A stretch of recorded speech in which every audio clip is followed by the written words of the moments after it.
నిజామాబాద్ జిల్లా బోధన్ నియోజకవర్గంలో బీజేపీ తప్ప మరే ఇతర పార్టీలు లేవని బీజేపీ ఇన్ఛార్జ్ మోహన్ రెడ్డి అన్నారు. ఎన్నికల్లో గెలిచి అధికారంలోకి వచ్చిన కాంగ్రెస్ పార్టీ ఇంతవరకు ఎలాంటి నిధులు ఇవ్వకపోవడం బాధాకరమని ఆవేదన వ్యక్తం చేశారు. కాంగ్రెస్ పాలనలో అభివృద్ధికి కుంటుపడిందన్నారు. ప్రజల్లో తీవ్ర వ్యతిరేకత వచ్చిందని అంటున్న మోహన్ రెడ్డితో మా నిజామాబాద్ ప్రతినిధి Anand Paul face to face. ఎన్నికలకు బీజేపీ వ్యూహం ఏంటి?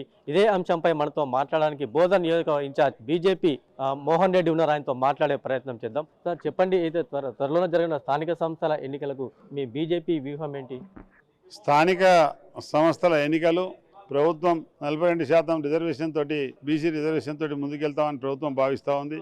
ఇప్పటి వరకు కూడా చాలామంది బీసీ సంఘాలకు దాని మీద క్లారిటీ అయినటువంటి పరిస్థితి ప్రభుత్వం తరఫున కనిపిస్తూ ఉంది. స్థానిక సంస్థల ఎన్నికలు ఇప్పటికే సంవత్సర కాలం లేట్ అయిపోయింది. స్థానిక సంస్థల్లో గ్రామ పంచాయతీలు కానీ, ఎంపీటీసీలు కానీ, అదే రకంగా జెడ్పీటీసీలు కానీ, ఎంపీపీలు కానీ, సహకార సంఘాలు కానీ అన్ని సంస్థలకు ఎన్నికలు సకాలంలో నిర్వహించేటువంటి బాధ్యత ప్రభుత్వం మీద ఉంది.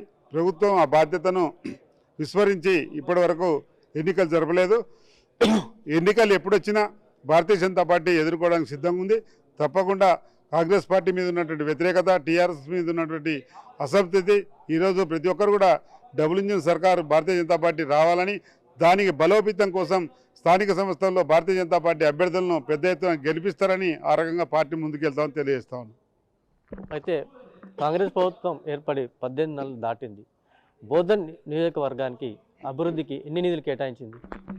కాంగ్రెస్ ప్రభుత్వంలో నిధులు ఒక బోధనకే కాదు, రాష్ట్రంలో కూడా ఎక్కడ కూడా చూసినా కానీ నిధులు కేటాయించలేదు.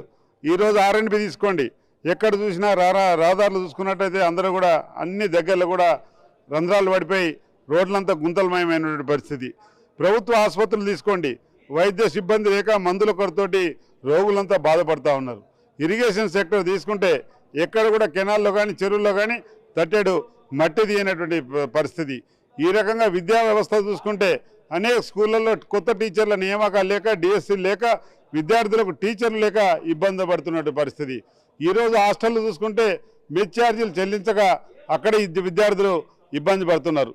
ఏ రంగాన్ని తీసుకున్నా కానీ ప్రభుత్వం నిధులు కేటాయించడం లేదు. ప్రభుత్వం ఏదైనా అడిగితే గత ప్రభుత్వం అప్పులు చేసింది, మేము తీరుస్తున్నామని చెప్తా ఉన్నారు. ప్రభుత్వాలు ఏదైనా కానీ కేంద్రం నుంచి నిధులు తెచ్చుకొని ప్రభుత్వం తన కాళ్ళ మీద తాను నిలబడి ఈ సంక్షేమ పథకాలు ఇక్కడ ఉన్నటువంటి ప్రజలకు మేలు జరిగే విధంగా చేయాల్సినటువంటి బాధ్యత కాంగ్రెస్ పార్టీ మీద ఉంది, కాంగ్రెస్ ప్రభుత్వం మీద ఉంది. కాబట్టి వాళ్ళ బాధ్యతను వాళ్ళు విస్మరిస్తూ ఉన్నారు. దీనికి ప్రజలు వచ్చే స్థానిక సంస్థల్లో బుద్ధి చెప్తారని తెలియజేస్తా ఉన్నాం. అయితే 18 నెలలు దాటిన బోధన్ నియోజకవర్గానికి అభివృద్ధికి ఎలాంటి నిధులు కేటాయించలేదని, వచ్చే స్థానిక ఎన్నికల్లో ప్రజలే తగిన గుణపాఠం చెబుతారని మోహన్ రెడ్డి అంటున్నారు. వచ్చే స్థానిక ఎన్నికల్లో బీఆర్ఎస్ పార్టీకి, కాంగ్రెస్కు ప్రజలే బుద్ధి చెప్తారని, 18 నెలలు దాటిన కాంగ్రెస్ పార్టీ బోధన్ నియోజకవర్గానికి అభివృద్ధికి ఎలాంటి నిధులు కేటాయించలేదని మోహన్ రెడ్డి అన్నారు. కెమెరామెన్ రవీందర్తో ఆనంద్ పాల్, మెగా 9, నిజామాబాద్.